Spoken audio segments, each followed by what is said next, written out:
patience is not a Trump characteristic. And if he feels he's got a lot to lose by hanging in there, I say he walks. It's just a matter of when. I'm joined now by Jim Townsend. Good morning. Well, good morning to you. What is your take on the phone call between Donald Trump and President Putin? Well, it was more of the same, between those two. Trump talks tough. He's been saying that Putin has gone crazy, and he's got 2 weeks to make up his mind about whether he wants to sit at the peace table. And then he gets on the telephone with Putin, and he just gets all wobbly. He kind of rolls backwards. This phone call seemed to go over the typical thing about Russian U.S. business opportunities. He seemed to provide Putin a sympathetic ear for the need for Putin to respond to the Ukraine attack on those bombers a few days ago. It was just something where nothing will come of it. And it's just more confusion about just where Trump really stands when it comes to putting pressure on Putin. He just seems to get wobbly. Do you think that's a deliberate stance? Because you're right, some people had thought that Donald Trump had changed his tone and seemed much more determined to push President Putin. But the reading of this phone call, even though there is an element of pessimism in there about a deal not being done quickly and not to overinterpret the conversation between the two men, it seemed like Donald Trump was ringing Putin up for his help on Iran. Well, that was interesting, wasn't it? And the talks with Iran, we'll see where they go. There's been rumors going around that really the Iranians are just slow walking this, and Trump has said that too. And of course, Netanyahu wants to bomb them, and so Putin parachutes into the middle of it as the rescuer on a white horse, saying, "Well, I'll help you with the Iranians, and I'll get them to over the line more quickly than you might be able to do, Trump." And so suddenly he's the good guy, but it diverts attention from the problem, which is that he's invaded Ukraine, and every night he is bombing civilian sites there. So it's just a cynical ploy by Putin to take the attention off of him and to make him look like a good guy helping Donald Trump with a problem with Iran. Do you think, and it's very difficult to answer this question, but do you think that that's something Putin might do to offer help on something he knows that Donald Trump cares deeply about, like Iran, because he is concerned that America might be at the point of walking away? Oh, it's interesting. I don't know what Putin's tactic is here, except to curry favor with Trump. There is a relationship now between Russia and Iran, where the Iranians have helped the Russians out with drones and this type of thing. And so will Russia sell out the Iranians to curry favor with Trump? Probably not, at least not at this stage. They're not natural allies, those two countries, and so we'll have to see what kind of play this is and what it does to the talks with Iran. Will Tehran start getting a little suspicious if the Russians sound that they're going to be too cozy with Trump to help out on the talks?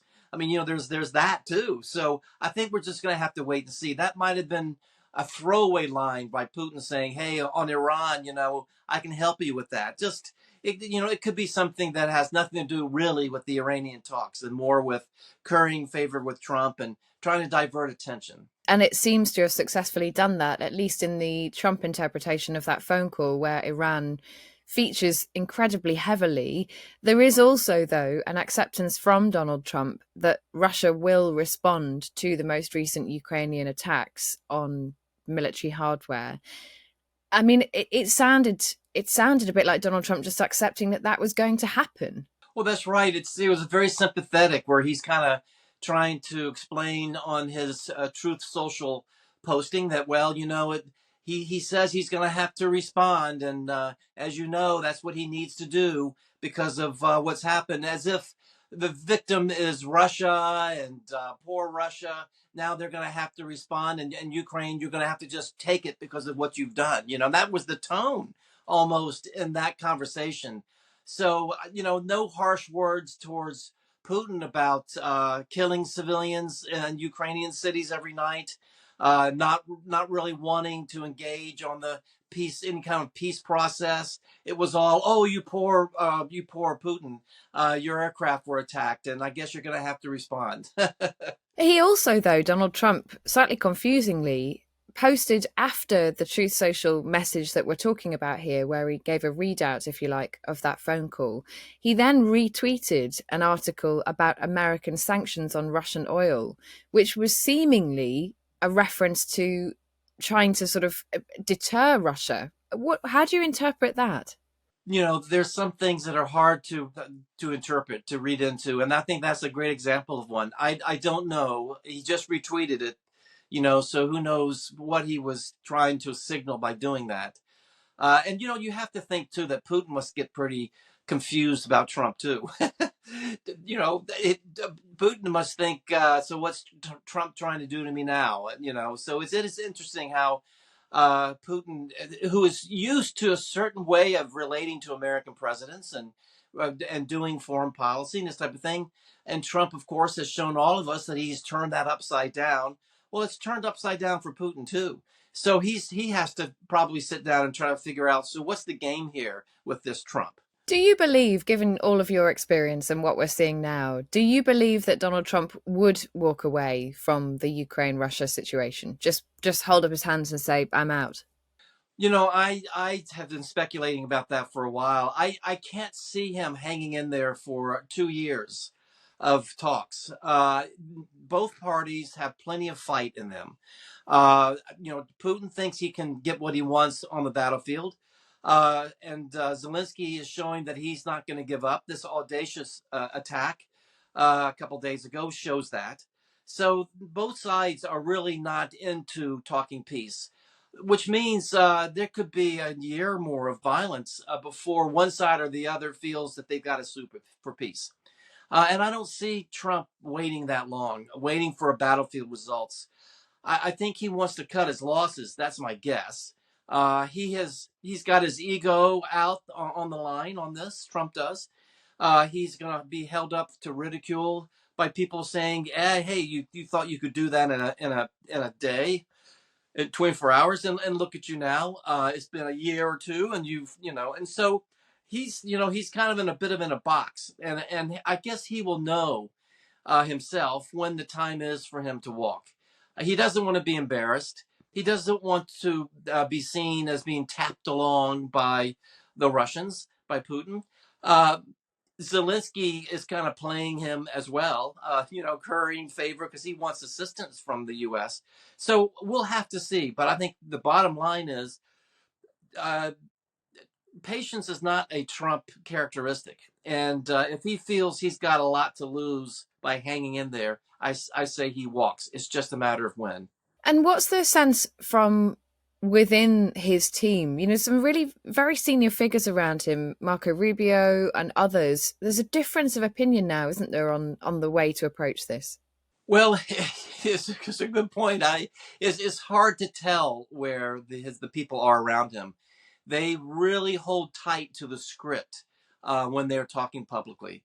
Marco Rubio has played the game publicly over the past couple of weeks, saying we don't have a lot of time here. We're going to move on to other things, and he was saying that at a time that Trump was kind of saying that too. And then Trump has this phone call, and he's saying that things are actually okay. It was a productive phone call. So Marco Rubio will probably change his tone to match that of his boss. So it's hard to tell what Marco Rubio really thinks. Or Steve Witkoff, the negotiator, he's in Tehran now or wherever, not Tehran, but he's in other places negotiating other agreements, Hamas, the Iranian talks.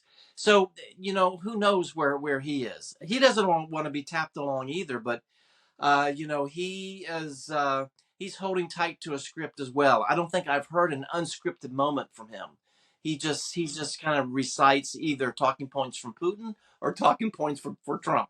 You mentioned Gaza there. We should pick up on the fact that America overnight blocked a resolution which would have seen aid routes reopened into Gaza. Now, America in the past has taken a very strong stance and has done similar things, but there had been an expectation this time round that America may well be behind this resolution. Were you surprised to see the vote go the way that it did? Yes, I am. I mean, the U.S. right now, we're reeling from this anti-Semitic violence that's been happening. The last incident was just horrific. So it's got the U.S. political environment now has gotten very sensitive about this. So that kind of action in the UN was a bit of a surprise.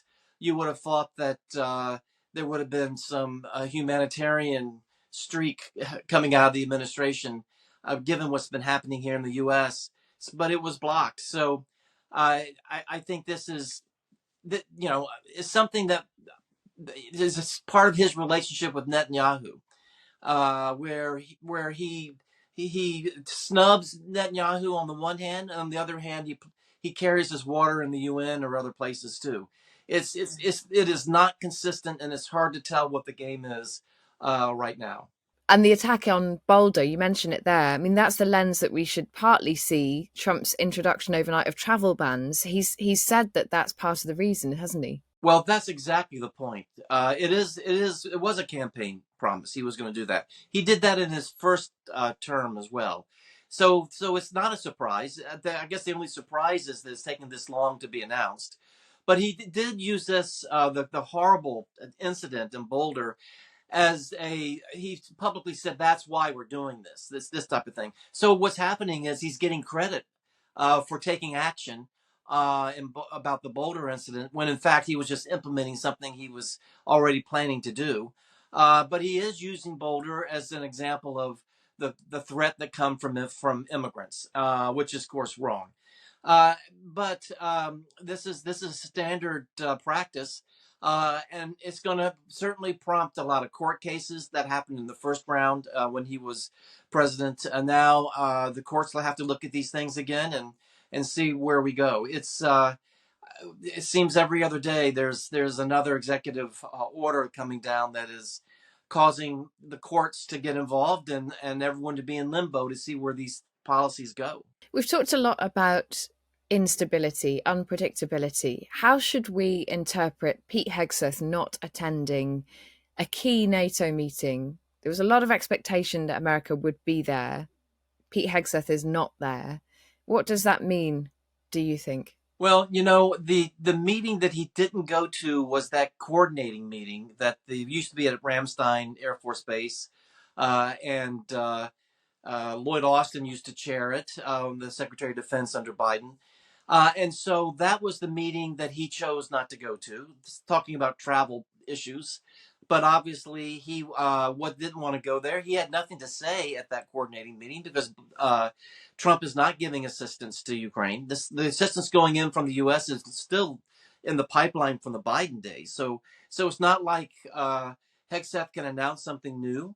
And not only that, but of course his boss is really holding back on providing assistance to Ukraine, trying to use that as a club on Zelensky to get Zelensky to toe the line. So really, he really wouldn't have played much of a role there. He would have been a secondary figure.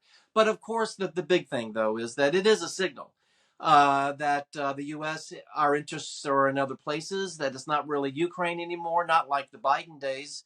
It's more China or this or that. But what he will do is he's going to go to the NATO meeting beginning today in the UK, which is beginning in Europe today, your time, and he will show up for that. It's the defense ministers' meeting. They're meeting to work out the final issues for the NATO summit that's going to be in June, and so he'll be there. He'll attend the meetings. He'll have a press conference. We'll see what he has to say. But it is a signal that on the one hand, he will go to NATO. He will talk about the NATO-U.S. relationship in some respects. It will be interesting to see how he talks about it.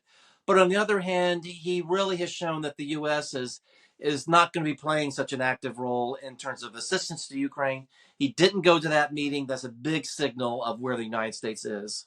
Jim Townsend, thank you very much for your time. Thank you.